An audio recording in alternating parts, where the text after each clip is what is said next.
Today we're going to make a modern sofa out of some plywood.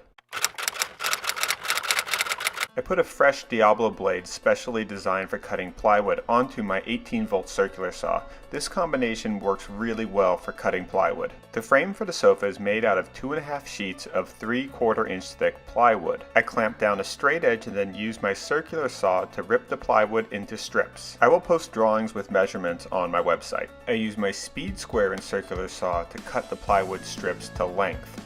I started the assembly process by gluing these strips of plywood into beams. I used a brush to spread the glue evenly and then clamp the pieces together. I let the glue fully cure before removing the clamps and starting to assemble the next beam. I cut some 1 foot by 30 inch pieces of plywood which are going to serve as the top of the 2 side tables that are built into either side of the sofa. I used some long clamps to hold pieces of the frame in place while I glued and screwed the layers together. Now I was just kind of figuring out this design on the fly, so I just was grabbing random pieces to sort of infill in the panels. But I've since revised the drawings, and when I post it on my website you'll see a more efficient design. I raised everything up onto blocks so that I could get underneath the pieces of the frame and glue and clamp them all securely together. While the glue on the frame was curing, I started to glue together pieces of 3-inch wide plywood strips that are going to serve as the 2 legs for the sofa. I used my orbital sander to sand the edges of the frame flush. I flipped the frame upside down and then started to attach the legs. I did this about 2 to 3 layers of plywood at a time, gluing and screwing between the layers.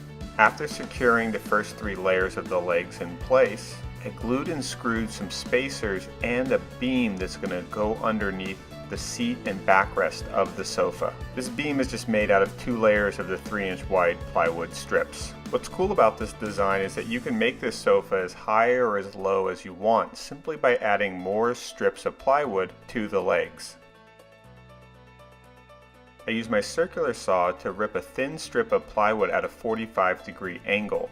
This is going to serve to fill in the gap between the seat board and the frame. I glued this filler piece flush to the front of the frame. I sanded down the angle of the filler piece so that the seat board would fit in nice and tight. I screwed the seat board in place and then test fit the back piece.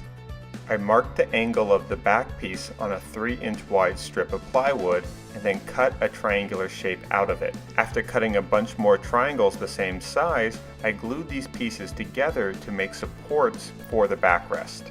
I made these supports 5 and 6 layers thick and then sanded down all the edges with my orbital sander. I sanded the seat board flush to the front of the frame. I then placed the backrest and then glued and screwed the triangular supports to the backrest.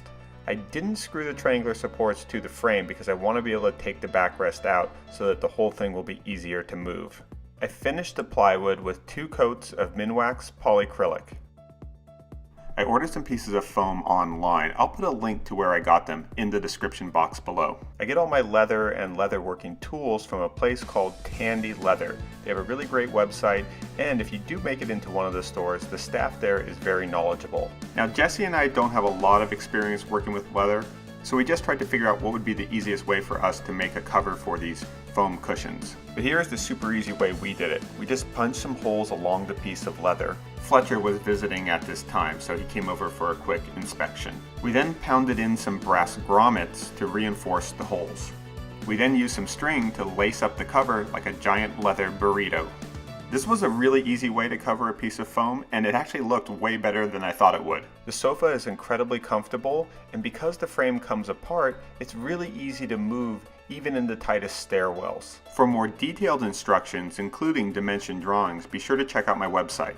And if you want to see what I'm working on next, follow me on Instagram. That's where I post project updates and generally share what I'm working on next. If you're working on some of your own DIY projects, consider posting them on Ryobi Nation. Ryobi Nation is a really awesome website. It's where I get a lot of my design ideas, and anyone can go on there, sign up, and post their own projects. We also have other videos that show different designs for DIY sofas.